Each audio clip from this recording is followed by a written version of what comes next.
একটা অত্যন্ত গুরুত্বপূর্ণ উদ্যোগ, সেটা আমরা বুঝতেই পারছি। আমার মনে হয় এখানে যারা আমরা বসে আছি তারা তো কোনো না কোনো উপজেলার, তাই না? আমাদের মধ্যে কি সব উপজেলায় সবাই পাইছি? এখানে যারা আছেন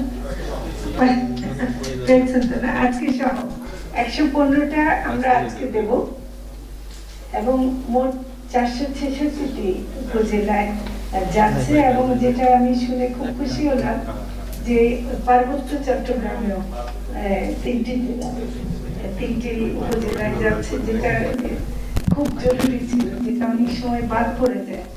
সেদিক থেকে আমি মনে করি যে এটা খুব ভালো উদ্যোগ, এবং সবাইকে আমি এই মোবাইল ভেটেরিনারি ক্লিনিকের জন্য একটা হাততালি দিতে বলবো। মানে এটা একটা বড় একটা সফল কাজ। একটা দেখেন যে মানুষের অসুখের জন্য স্বাস্থ্য মন্ত্রণালয় থেকে একেবারে গ্রামীণ পর্যায়ে মানে একটা কমিউনিটি ক্লিনিক হলো আছে, কিছু না হলে একটা কমিউনিটি ক্লিনিক আছে, ইউনিয়ন হেলথ সেন্টার আছে, আপনার উপজেলা স্বাস্থ্যের ব্যবস্থা আছে, কিন্তু প্রাণী সম্পদের জন্য তেমন কিছু নাই। এটা মানে এটা খুব দুঃখজনক। এবং যখন নাকি যারা নাকি গরিব মানুষ, কৃষক, তার একমাত্র সম্বল গরু, ছাগল, হাঁস, মুরগি যাই পালে, বিশেষ করে মহিলারা, তাদের কাছে যদি এই সেবাটা হাতের কাছে পাওয়া যায়, এটা যে কত বড় একটা মানে সুযোগ, এবং এটা যে তার জন্য কত উপকার, সেটা আপনারা যারা নিশ্চয় গ্রামে যান এবং নিজেরাই বুঝতে পারেন, এবং নিজেদের পরিবারের আত্মীয় স্বজন যারা আছেন তাদের মাধ্যমে বুঝতে পারেন যে এটা কত দরকার। তো সেই জন্য আমি একটু অনুরোধ করবো আমাদের ডিজি সাহেব এবং যারা কর্মকর্তারা আছেন, যে অনেক সময় হয় না যে গাড়িটা দেখতে এত বড় এবং এত সুন্দর দেখতে, এটাকে মনে হবে যে এটা বড় লোকদের বাড়িতে গেলে বুঝি বেশি মানাবে। আসলে এটা বেশি মানাবে যদি গরিবের বাড়িতে যায়, যদি নারীদের কাছে যায়, তাহলে সেটাই তখন এর সৌন্দর্য বাড়বে। এটা গাড়ি নয়, এটা আমি বারবার মানে যেহেতু বলছেন আপনারা, এটা খুব সুন্দর একটা কথা যে এটা গাড়ি না, এটাতে 4 চাকা আছে, এটাতে পেট্রোল লাগবে, ড্রাইভার থাকবে, সেই হিসেবে গাড়ি।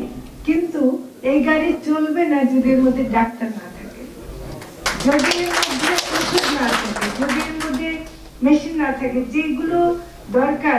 আমি তো শুনে খুব খুশি হলাম যে সার্জারির ব্যবস্থা আছে, আল্ট্রাসাউন্ডের ব্যবস্থা আছে। এত আধুনিক চিকিৎসা যদি আমরা গ্রামের দোরগোড়ায় পৌঁছাতে পারি, এটা বাংলাদেশের জন্য একটা বিশাল একটা অর্জন, এবং আমরা সেটা আমরা করবো। কিন্তু এই যে একটা এর সঠিক ব্যবহারটা হওয়া যে কত জরুরি, সেটা আমাদেরকে মেনে চলতেই হবে। কোনো অবস্থাতে এটাকে মানে শুধুমাত্র অন্য কাজে ব্যবহার করে, এটা তো ঠিক যে সবসময় যে চাহিদা থাকবে তা না। আমি যেটা ক্লিয়ার না, আপনারা যদি আমাকে এটা পরে বুঝিয়ে বলতে পারেন, যে যার বাড়িতে যাওয়া প্রয়োজন সে কি করে কন্ট্যাক্ট করবে, সে জানবে কেমন করে যে এই গাড়িটা আমার দরকার, আমার গ্রামে আসা দরকার। সেটা আমরা যদি একটা সিস্টেমটা করতে পারি, তাহলে কিন্তু এটা সঠিক ব্যবস্থা হবে। আর না হলে যেটা হবে যে বড় বড় যারা বাণিজ্যিক খামারি, তারা জানে, তারা তো খুব স্মার্ট, তাদের ফোন আছে, তাদের শিক্ষিত এমপ্লয়িজ আছে, তারা হয়তো এটা বেশি ব্যবহার করতে পারবে। তো আমি কিন্তু একদমই সতর্ক করে দিতে চাই যে বাণিজ্যিক খামারগুলোতে যেতে হলে যাবেন, কিন্তু এটা সর্বোচ্চ ব্যবহার হতে হবে গরিব প্রান্তিক খামারিদের বাড়িতে। এটা ছাড়া এটার কোনো মানে উপযোগিতা আমরা মনে করি না। আমাদের এটা আরো একটা খুশির খবর যে এটা ফ্রি সার্ভিসটা দিচ্ছি, এবং এটাতে যারা পাবে তারা সার্ভিসটা ভালোভাবে পাবে।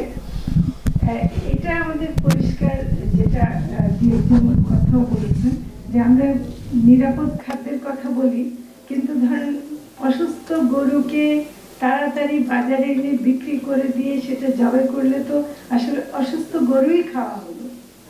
এটা কিন্তু এটা দেখারও তো লোক নাই।